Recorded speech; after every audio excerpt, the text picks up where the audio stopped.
अजित पवारांच्या अपघाताचं उत्तर देणारा ब्लॅक बॉक्स नक्की काय आहे?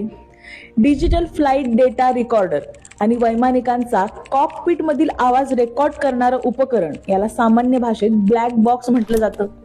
विमानाच्या उड्डाणापासून ते लँड होईपर्यंत संपूर्ण प्रवासाची तांत्रिक माहिती, वैमानिकांमधलं संभाषण आणि फ्लाइट डेटा या ब्लॅक बॉक्स मध्ये स्टोअर केला जातो.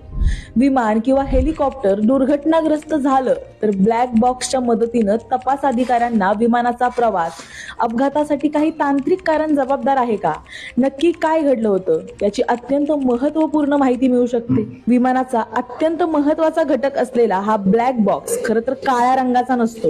हा ब्लॅक बॉक्स केशरी रंगाचा असतो, जेणेकरून विमान अपघातानंतर सहजतेनं तपास अधिकाऱ्यांना ओळखता यावा. बूट ठेवण्याच्या बॉक्सच्या आकाराचा ब्लॅक बॉक्स असतो. ब्लॅक बॉक्सच्या आतल्या भागात थर्मल ब्लॉक असतात. कॉकपिट व्हॉइस रेकॉर्डरमध्ये विमानातला आवाज रेकॉर्ड होतो. यात विमानातल्या पायलटचं संभाषण आणि एअर ट्रॅफिक कंट्रोल सोबत होणारं संभाषण रेकॉर्ड होतं, ज्यामुळे नक्की अपघात का झाला हे कळतं.